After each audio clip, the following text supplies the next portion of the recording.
Our son was born so long ago that it seems like yesterday.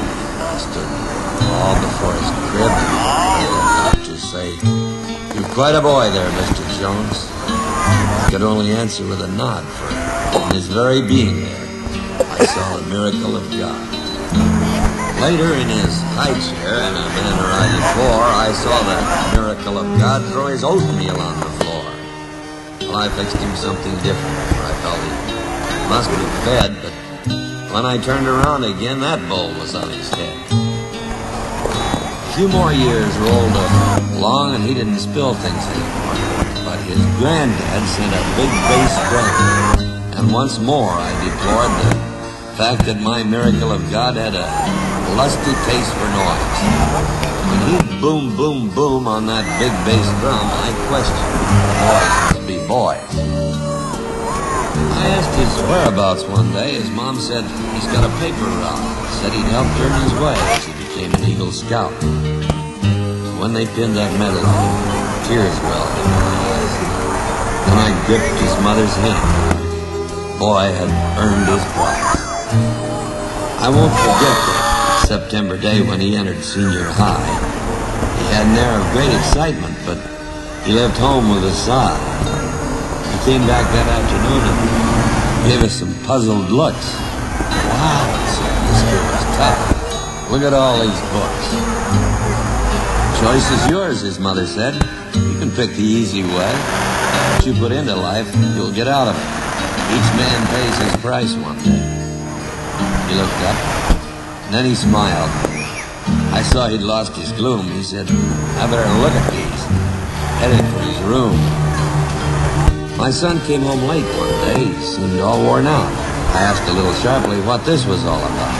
He spoke proudly and threw his shoulders back. In his eyes I caught a gleam. "I wanted to surprise you, Dad. I'm on the football team."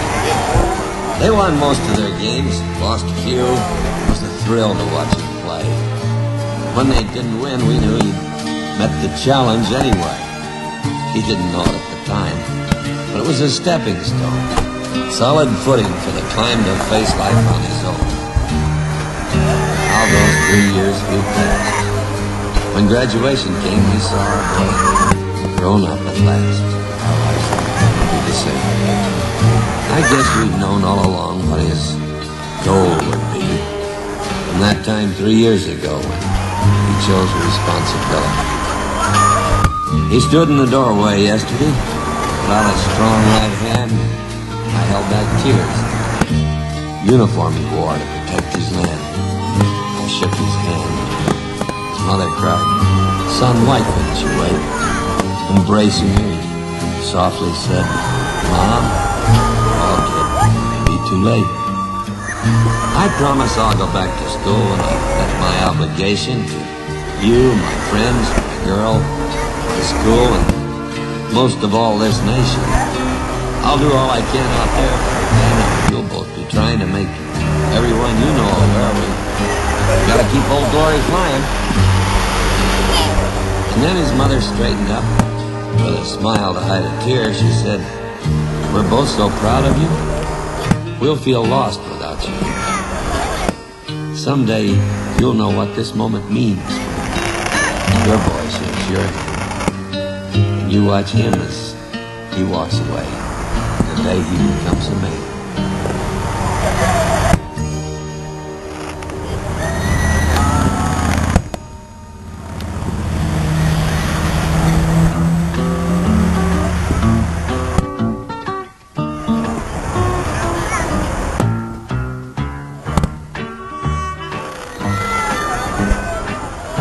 We hear a lot about war or hurricanes that hit our shore. We hear a lot about hard times and a good deal more about the crimes that make the front pages of the news.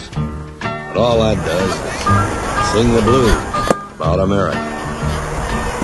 Now, one of the good things in our lives about the men who love their wives, who take their kids when they go fishing, spend their working days just wishing to make things better.